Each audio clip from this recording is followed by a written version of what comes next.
Talk about a treat tonight. I sit down with Greg Sobol, the owner of Tekiah Kosher Spirits Tequila. And this stuff is amazing. He talks about the whole story. And I've got to tell you, he really shares the passion about his family, how he started this, the Jewish community that he represents and is really trying to bring a great spirit to. And we talk about his mom, we talk about his entrepreneurism, and we also talked about the fact that he was a touring drummer. So it's a great story. I hope you stick around and watch it. Thanks for checking it out. Have a great time.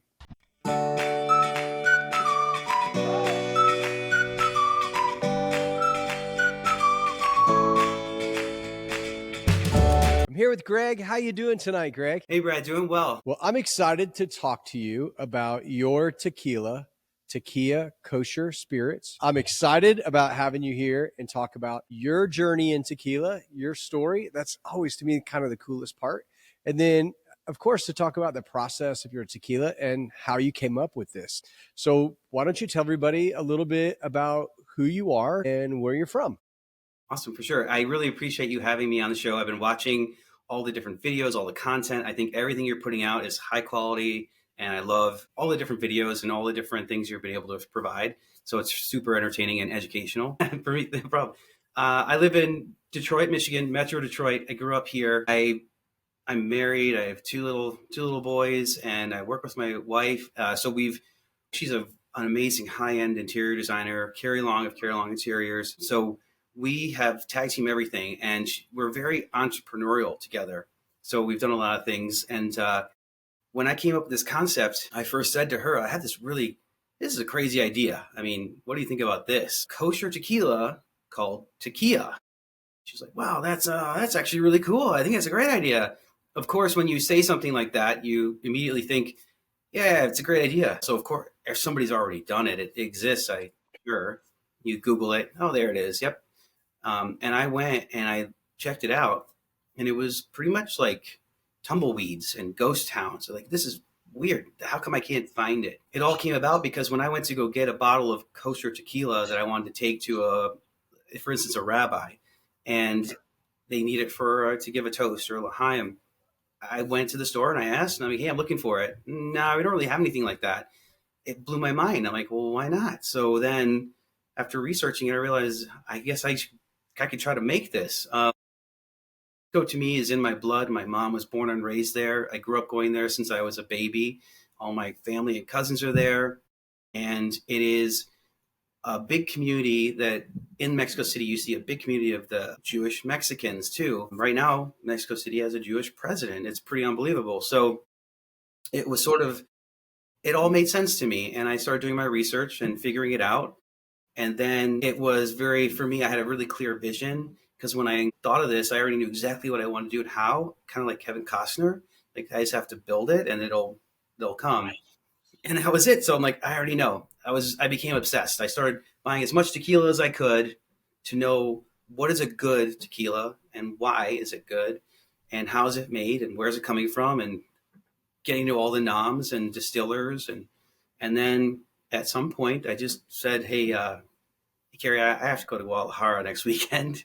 And I'm going to go. My cousin, who's in Mexico, is going to meet me. My cousin Adam was there, and we went out and we just started talking to all of the guys and meeting all the distilleries and trying to find that home that could produce what I was envisioning. And there's so many amazing profiles out there, and it was important. Be made well, authentically. You have great agave, great water source, yeast, the process, no additives. And at the end of the day, I had to be able to get it OU certified with the Orthodox Union so that it would be all kosher. And that was another process I had to go and ensure that I could do, because that's such a big part of what I'm trying to produce. And I know that's a big process in any industry, to go in and make a kosher product. And you enlightened me that there's also Jewish people in Mexico. In my brain, everybody was pretty much Catholic. To see you have a product like this and to know that there's such a community in Mexico and not see a lot of kosher tequilas, that's kind of shocking, really. You would think there'd be more. Yeah. The biggest thing about this was when I had that concept, the idea, one of the motivating factors is to make something that really meant something, that had it. that was important. And so the biggest important thing to me is honoring my family, honoring our culture, honoring our community, honoring the way that they make the agave and those customs and the tradition. So I wanted to put it all together and something that would make my family proud. So that was a big thing. And that's where you see on the label, it talks about that and brings it out. And then making it something that was really, really a quality spirit. It's kind of funny, like, you know, a lot of people, as everyone migrated and everybody would come to the States, a lot of Europeans would come in through New York, but my family ended up coming through Mexico, and that's where they grew up and lived, and they've always been. So my mom was born and raised there, and you would never expect it because she was fair skinned with red hair, Right. but she had a huge, thick Mexican accent. Unfortunately, I lost my mom. So this is also in memory to her and the family. And on my dad's side, also, he had the connection with family that were in Mexico. That's how my mom and dad met, through families that knew each other. And but my dad was from the States. And it was, yeah, people don't expect that. And there's a huge community. It's very vibrant. And it was always, to me, like, I always knew, but not everybody would ever consider. But it's all over the world. So it's great. So Absolutely. this was the first, like you said, it's the first Jewish branded tequila that it is meant to honor that and the community. And, I thought that was really important to bring it out. It is very important. It's very cool. And speaking of good juice, I don't know if you have a glass laying around already, but You have the Blanco? I poured the Blanco and I poured a little Repo, but I'm a Blanco first, so I figured, let's open it up and I give it a try. And Yeah. the nose on it is amazing. Like, it's actually a lot more floral than what I was expecting, knowing that it was the lowlands, but maybe that's some of the Michoacan agaves coming out. But it also, with the floral, there's also a lot of minerality to it. And then, of course, a great cooked agave smell. I love that smell. And I bring home cooked agave every time I go so I can warm it up in the microwave and have people taste it and smell it so they know what I'm talking about. That's amazing. I never thought about that. It's really, really, it's bright. It's clean. You get a nice cooked agave, but I get a little bit of like a non-cooked agave, like a fresh agave. A little bit of vegetal notes and a great minerality to it. That's a very nice Blanco.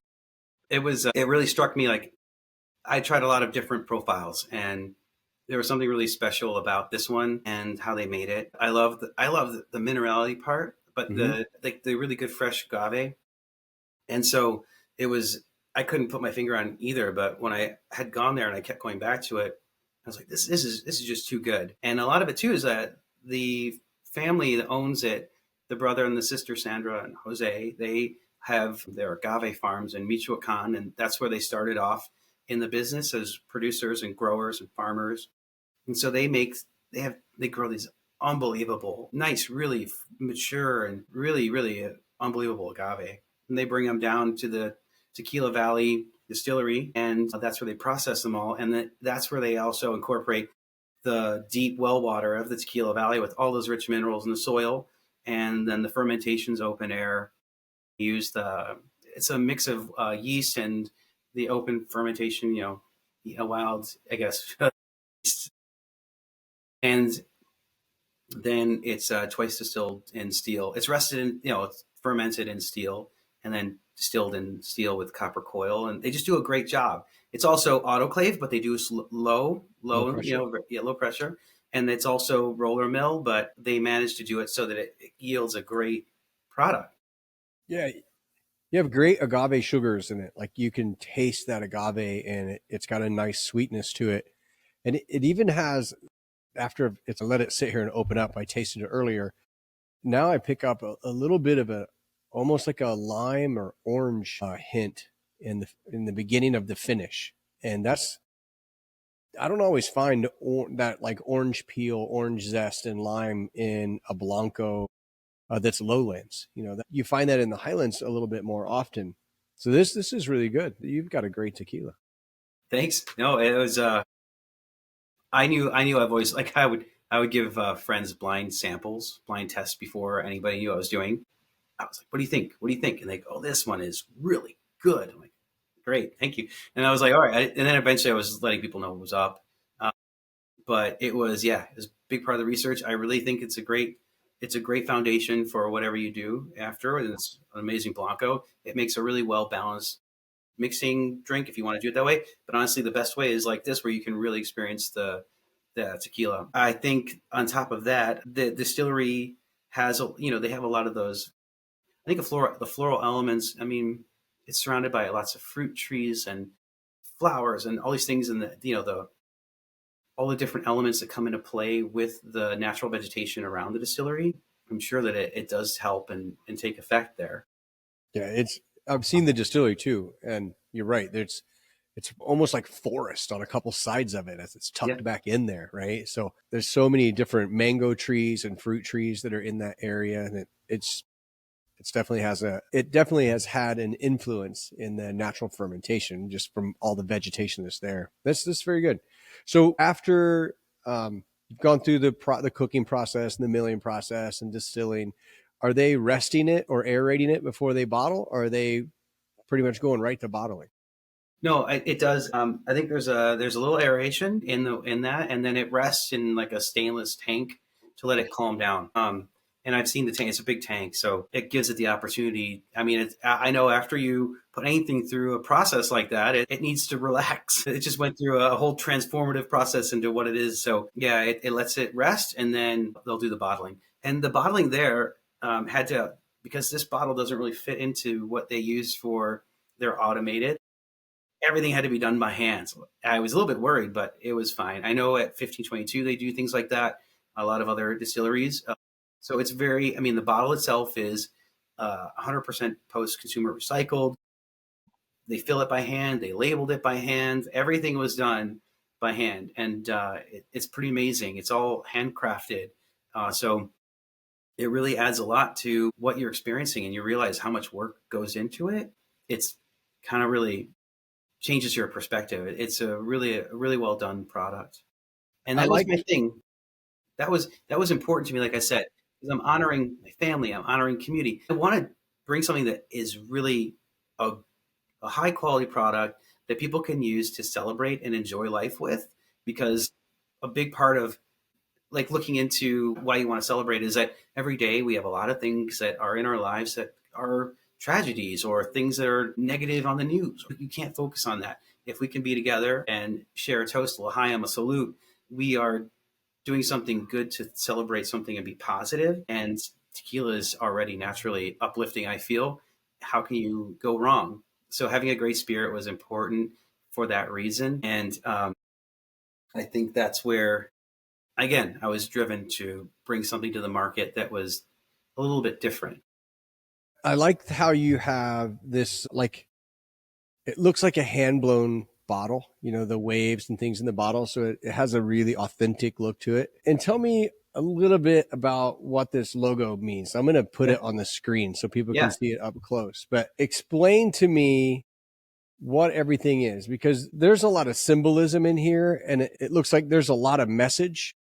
And for a non-Jewish Mexican, which I am not that, I'm an Indiana guy, right? Yeah. So I want to know what these things mean, and then what's the basis behind the actual symbol. Yeah. So like it was when I would go research the bottles. I would go to Total Wines and all of them. I look at the shelf. I'm like, well, okay, how can this stand out a little bit? And even from the name, so Tekiah is a Hebrew word, and when you're celebrating the New Year, the Jewish New Year, which is it's the exciting part is they call in the New Year by saying Tekiah, and they sound the ram's horn, which is called a shofar. And that's to get everybody's attention, call to action. You're bringing in the new year. It signifies hope and joy. And I think it's amazing. It's very powerful. Tequila. And that's what, when I heard the word, obviously you're there and they go, tequila.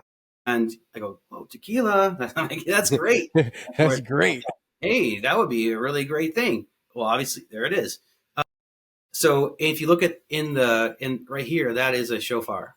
Those are the horns. Okay, on the sides there. Yeah, Okay, right there. And then as so that's like well, the sound blowing out of the horns, right? exactly, sounding Okay. the shofar. Uh-huh. So the thing is, it's all this whole design is all within they call it the Palm of David, the Hand of Fatima, the Hamsa. Now, the Hamsa it crosses a lot of barriers and boundaries between all different religions. It's pretty much globally recognized, and it stems from the Arabic culture, but it's a Middle Eastern symbol that is basically is a protective and is like for protection and good fortune, basically. Very And cool. typically, you'll see they usually have an eye in there, like that's to ward off the evil spirits. The evil eye. It keeps you safe from any harm. So I wanted to use the Hamsa because it's so recognized, and it's, like I said, part of that Middle Eastern culture. You see it around in Israel, you'll see it all over. That is everything. So within that, instead of the eye, we have the agave, Mhm. right? The Yeah. agave with the tree of life. And the tree of life is something that you find in Jewish culture, but it's also looks like the Quixote, right? Because what is the Quixote? I think that is the life of the agave. Once it goes and it's ready to mature and pollinate, reproduce, it's the stalks up. And then if you don't cut it off, I mean, you'll lose the life of the agave. It's all gone, right? So I like, wow, it really has a double meaning. You have the glasses with, of course, the lime wedges, lemon, whatever, but lime. Yeah. And up in the corners, those are the temples in Jerusalem. Like if you go to Jerusalem, you'll see all the different temples from all the different religions, but those are the temples in Jerusalem. And you find right there in the middle is the actual Hebrew, the word tekiah in Hebrew. Okay. Right underneath the glasses there. Yeah, I thought that was kind of cool. That's very cool. And of course, the sun. Sun gives life to everything, right? So Surely. it's part of all of it. And I think it was really nice. The way it was laid, the whole design was all done by hand by designers that I had the idea, but they had to bring it to life. And I thought they did an awesome job. And it really was something different so that in the future, you don't even need to see the name. I mean, Right. the The logo logo. right there is it. And So the detail that they did in it with the gold lace and this one I think is silver, but this one is gold. go, yeah, And then even the roots of the agave yeah, plant in the yeah. bottom, it's just so detailed and so nice. And I think presentation's important, but you're also bringing the Jewish heritage, and anybody that I would think that is Jewish could look at this and pick out all of these things to go, well, I didn't just put kosher on the bottle, right? It's like some bottles have kosher on it and right next to the gluten-free Yeah, label. Of course, all tequila is gluten-free. You don't have to put that on the label. You did this with a purpose, and tequila with a purpose and people with a purpose to me is so much more impactful than just a product that we're selling that down was there. it. Even on the necker, it says L'chaim Salute. So Right. that's like, Yeah. hey, we're gonna either way. You could say what I like doing is saying L'chaim Salute Tekiah. Yeah. Oh, that's it. Like, so I'm saying, in both languages, Spanish and Hebrew. I think it was also really important that everything out front, you see it all right there. You see the OU, and OU is Orthodox Union. That's like I said, they are. If you look at every mainstream food item, Lay's potato chips, you're going to see a circle and a U. OU.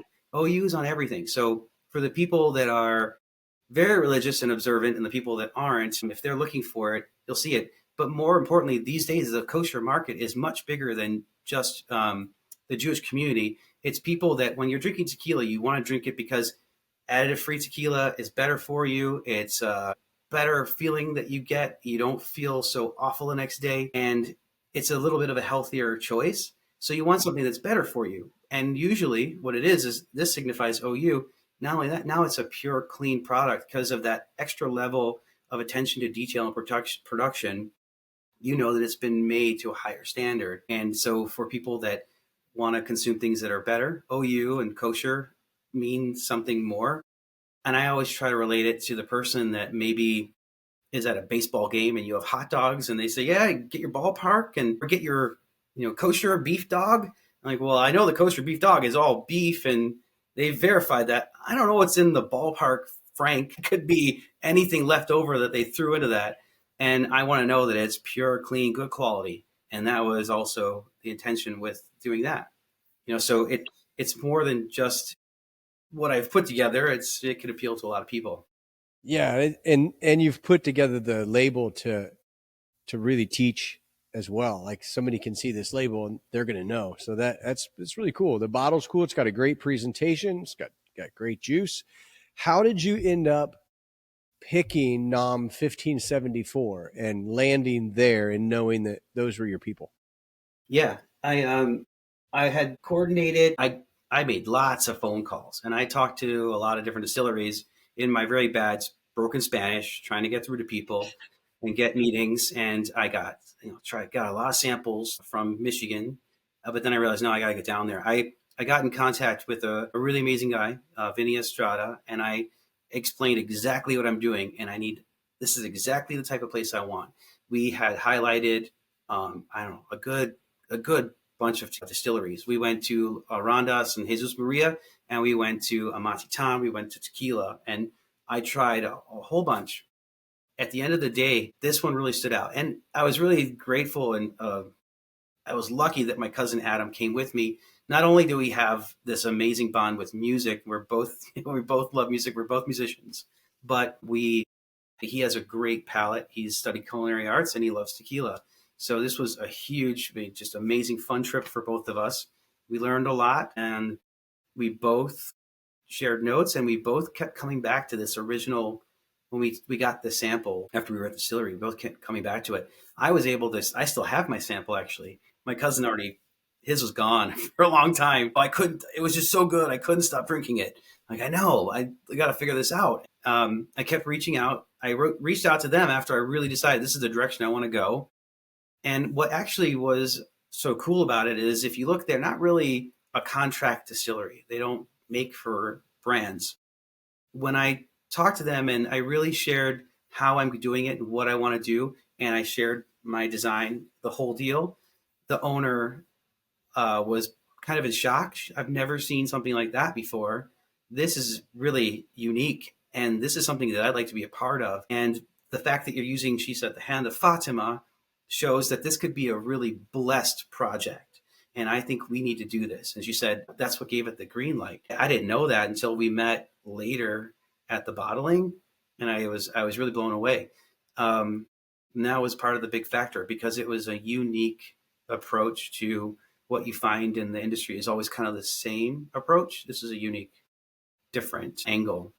And so we had a really great connection with the group there, and I really wanted to highlight as well what they're doing, because I think they make a really unbelievable product.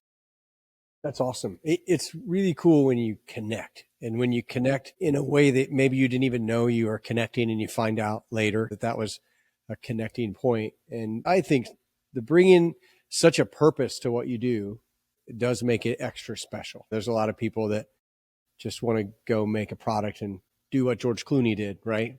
Yeah. Make this company and make a whole bunch of money, and coming at it with such a purpose is really very cool. And I thank you for doing that. I always said from the beginning, I'm taking a risk. Like, so from the beginning, I was actually at a weird crossroads.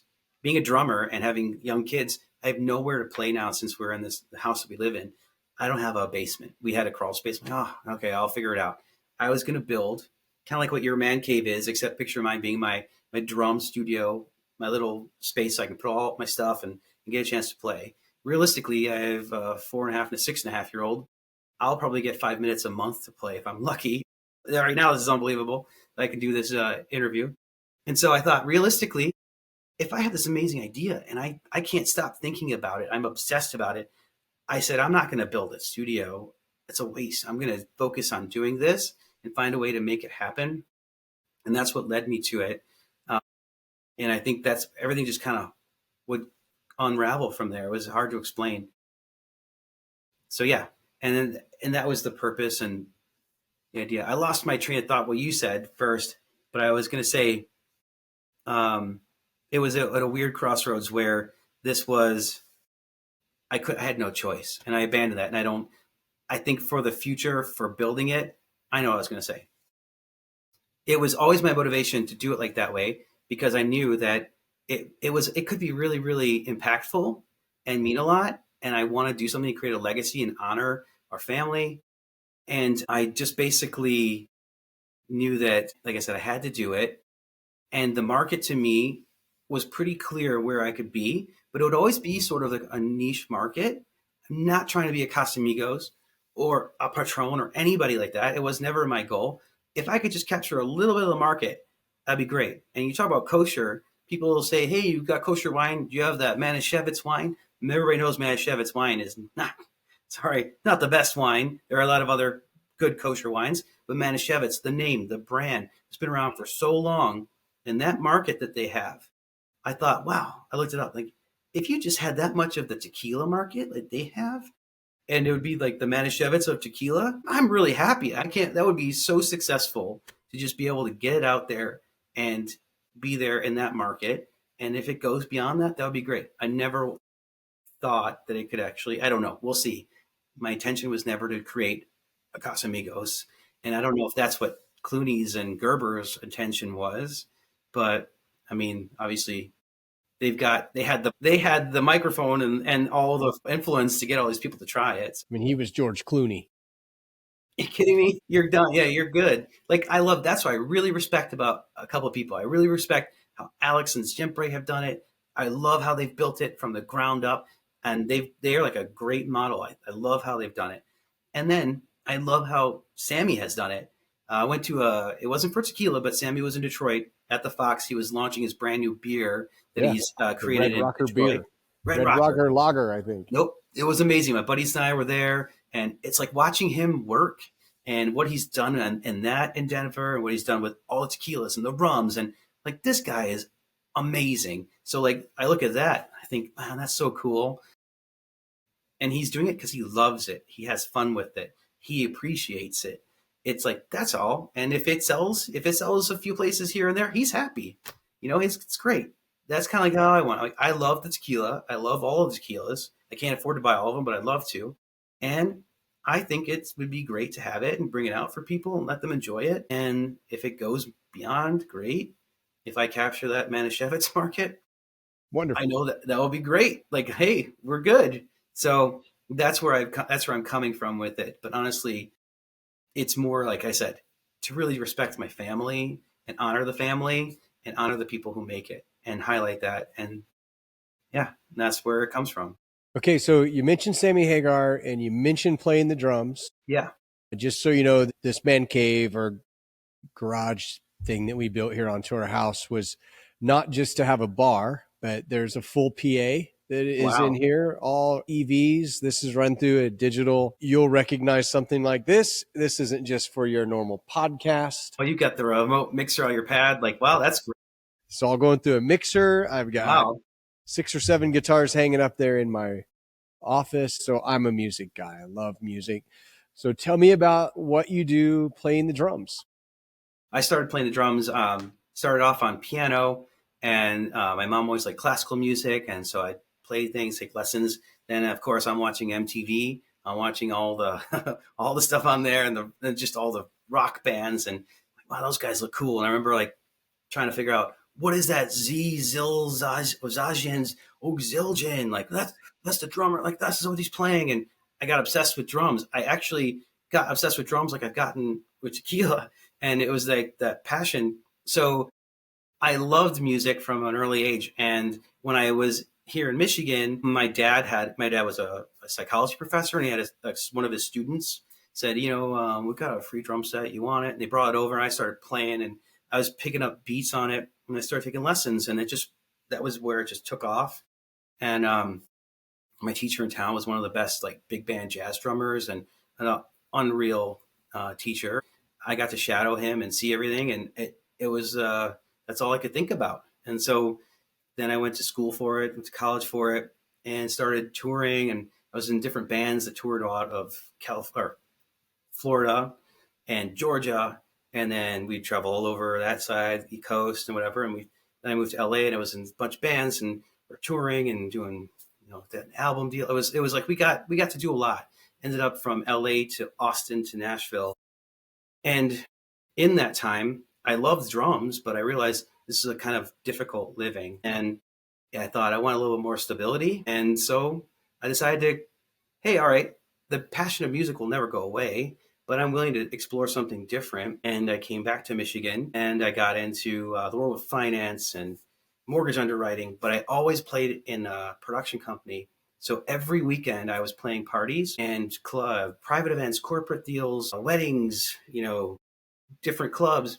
And it was a 70s rock tribute band. It was unreal. It was so cool. We played all the stuff and we would blow away people with Bohemian Rhapsody and everything. Then it also transitioned. I'd cover in the 70s disco band, and that was fun. And everybody just nonstop dancing, four on the floor. So I was getting a lot of enjoyment of playing and playing great pop music for people and getting paid. So I thought it was a definite success. It was fun. It was on the weekends. And that company still has a really big 80s tribute band, and it has a really big draw like every weekend. You can't beat classic 80s music. So it all kind of, for me, once I got engaged, I said that's enough. And it was great. It would pay the bills quite a bit, and I loved it. But it was enough for me, and I didn't want to spend my time away from my fiance, then now wife and family. So now I will play, occasional gigs here and there. I still try to keep up my chops, but I still listen to music like crazy. And I approached building this tequila brand like we're recording an album.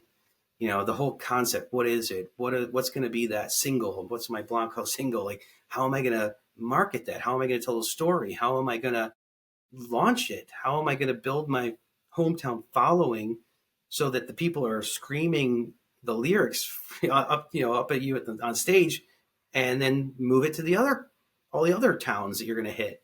So eventually I'm like, okay, I'm going to build my following here and branch it out as it grows. And also bring out more. I'll have the añejo and things as I roll it out more. And obviously that takes a little more time to make anyway. That was my concept. I was like, all right, great. If it's just like recording a record, then this is kind of cool. I can do the same thing with a tequila brand. Why not? That's a great analogy. Yeah.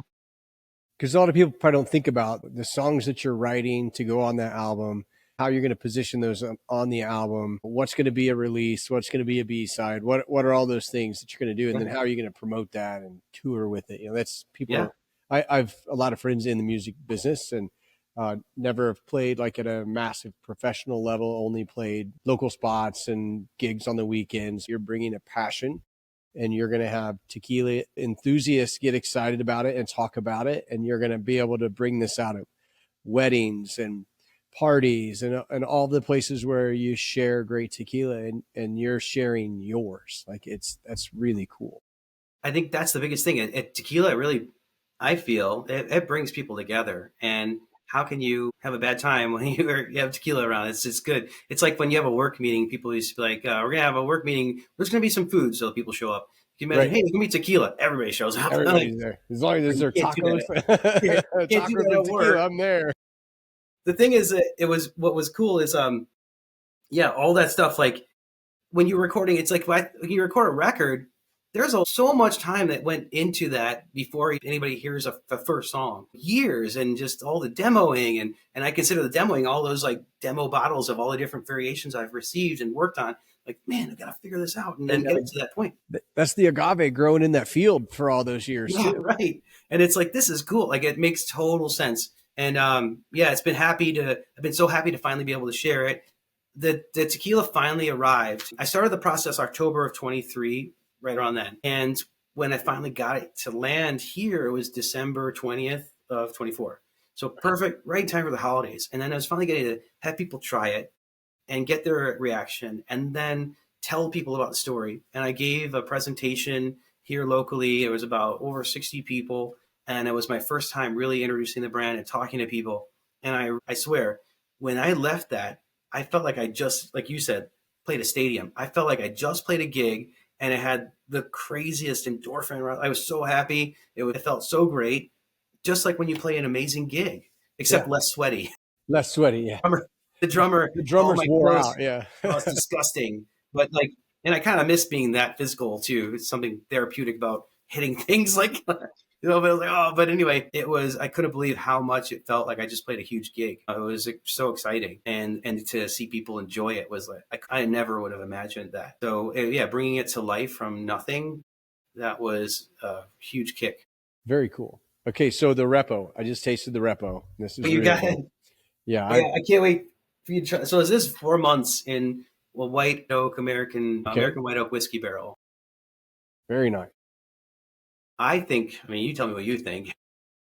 I mean, you get the Blancos just screams through. Like I still can get a little bit of that floral. I get a great cooked agave. The the brightness that I got in the agave, that really clean brightness I got in in the Blanco, that's a little muted because I get a little bit of those barrel notes and maybe a little bit of vanilla and a little bit of caramel. And I get a little bit of apple. And that apple wasn't there in the Blanco. So, but that floral's still there too. That's pretty cool. Yeah, no, it's like starting with that amazing base profile, and then having it in the barrel and picking up all those subtleties and the vanilla. Sometimes, like it, as you walk away and come back and you smell it again, it's like, wow, it's so like almost luxurious. It's like, wow, this is really, really nice. The vanilla is really there in the flavor for me. Um, going into the finish where you start to get a little bit of that spice, a little bit of that tingle, that vanilla becomes very present. And I get a little teeny bit of dark chocolate as well. Somebody else told me that. Somebody else told me that. I forgot how he said it, but he was like, "This is like just pure chocolate goodness." I'm like, oh, "Okay." Everybody's palate's gonna be a little bit different. I just, yeah, it's funny. Like I put this. There's a certain brand that I really, really enjoy, the Reposado, and I've put it side by side, and I'm like, wow, this is. I mean, it's surprisingly so close on, but it also production method is so different in different tequilas. So, but Yeah. it comes, yeah. Yeah, the Blanco shines through. The barrel gives it a nice cozy taste to it, I guess is the best way to say it. I do get a little more chocolate the more, and plus I think once I get a flavor or an aroma and then I'm thinking about it, then that becomes so much more Influence. present. Yeah, I poured them before we started to because I just opened the bottles, so I wanted to let them open up. And I smelled them as soon as I poured them to get that. What's it smell like? Oh, Yeah. cooked agave. I guess cooked agave on both of them, and then Yeah. so then when I came back and smelled them right before we got started, it was like, oh, there's so many more smells, so many more aromas that have opened up, and then they're even more now, and the flavors are just really, really good. This is like a dessert repo for me. This is one that I could drink. It's really good. It's not overly sweet, but it has a lot of your good flavors from the barrel. That's amazing. Very good. You said white American white oak whiskey barrels, 4 months. Yeah. Yeah. Awesome. Barreling is a part of the kosher process.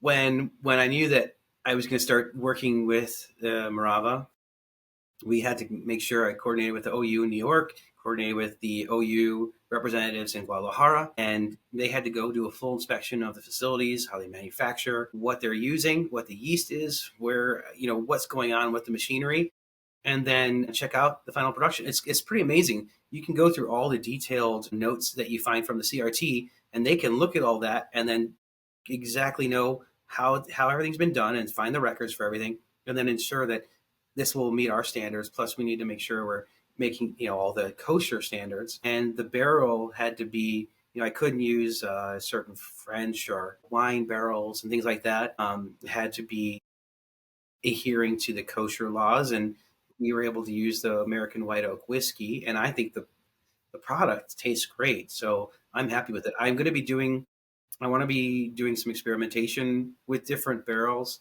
in the future, and that's on my radar. Like I said, I'm doing this all by myself. It's a team of one here. I've worked with a consultant to help on some things because I'm not from the spirit industry. It's all brand new to me, but I'm coming in with that kind of idea of business, cost of goods, all the different things you would know to make a product, and profitability and margin and all that good stuff. But I had to figure out all the liquor side and knowing how it makes sense. I want to do things more in the future. So that's also why I'm doing the Blanco and the Repo first. Obviously, too, because I can let the Añejo be there, get ready, and I'll bottle that like later in the year, and then use that to also add more excitement into the brand. Bring it out and talk about it more and have people try it. But it was really a part of that kosher regulations that I had to also meet. And like I said, I have a lot of really cool ideas on barreling and different things we want to experiment with, but I have to get there first, you know. Currently, I mean, if you wanted to buy this in Indiana, you would have to visit my website because I'm only available in Michigan. So that's also, like I said, part of rolling it out, being small, independent like I am. I have it here in my market. I have distribution here, and it's all throughout the state of Michigan, and it's in some really great accounts. But if you live outside of Michigan, you go through the website and you can order it. Sip Tequila has been great. I've been working with them, and so you can get it anywhere you want, and it'll ship. And then as I scale it more, it'll be in those markets, and I can do it very strategically. So that's been my strategy, like I said, to kind of really build it in my backyard and then get there to all those other places and bring out new products that are a little bit different too. I have a Hoven that I want to bring out. It's a great blend, and I've tried it. I think it's great. I love it. And then the añejo, and we'll see you after that. What fun things we can put together too. And as long as it fits, like it's got to taste good. It's got to be a good product, not just a gimmick. Sure. Yep. So I'll put your website right here. So it's showing up there right now. So they can go to your website. Do you know what, probably 40 some states that you can ship to? That's kind of the normal. And so when you go to tekiahspirits.com, you click the buy now. You'll see the añejo and the Hoven, but when you want to buy now on the Blanco and the Repo, it'll go to Sip Tequila. Okay. And they can. They're amazing. I can move right to there and pull out one of these and go to siptequila.com. They're great. I get a lot of stuff from Sip Tequila, and they do a fantastic job. Your bottle always arrives safe. It's amazing the job they do there, and you always get a note with them. And yeah, it's a great company. Sip Tequila, I'm always open for a sponsorship of any kind, anytime. So I think they're fantastic. So I got a question for you. Yeah. So you've built this thing, this special something. If you could sit down and bring a bottle and a couple of nice glasses and share your tequila with anybody, alive, dead, that you know, that you've never known, famous, not famous, who would you want to sit down and tell the story of how you came up with this tequila, the meaning behind it, and share a glass with? Who would that person be? My mom. Okay, that was an easy one. Yeah. Like, without trying to get emotional, like my mom. Yeah. Yeah, that's awesome. Because my mom was, our family was very entrepreneurial in Mexico, and my uncle also too. It's all of them. When I told my cousins about like what I was doing, my one cousin, who was my first cousin, but he was my mom's nephew, he's like, I'm speechless. I can't even tell you like what you just told me right now. I'm trying to comprehend what you've done, and I'm speechless. And so I know my mom will be really proud. And that's where I'd want to share. So yeah, like that. And this is why sometimes I can't control, but it's been about 10 years. So, I know she'd be incredibly proud of you, knowing the history of what you're showing in the bottle and the work that you've put into it. And it's such a great product, and how hard you've worked, and that you have kind of burned the bridges to do it the way you want to do it. And you're doing it on your own, and you're putting your passion into this. I guarantee you yeah, that would be it. I just to let her know, because I know that she'd always strive to do things, and she always wanted to be independent. So, she was a real estate agent. She did a lot of things in other places. She was trying to always find a path that was entrepreneurial. And I think that she would hit some roadblocks, and it was tough because she's in the United States. She never moved back to Mexico because she couldn't. If we were here, she couldn't leave the country. And it was always important for her to do something that was her own business. And I think it was tough sometimes, with the language barrier, with the culture barrier, all of it here. And I see this as carrying the torch to do something that she would have wanted to do or be a part of or accomplish. And that's where I kind of get this motivation. Like, I want to do what she wanted to do. I want to do something that would make her happy and proud. And also be a part of a community, because at the end of the day, I really want to find ways to partner with different federations, organizations, people that could have the bottle have proceeds go to things to help senior life or things to help education, and we can get that to these people with partnering up and selling. So I'm like, okay, let's look at the big picture and how can we make an impact and do it for the right reasons. And that's basically it.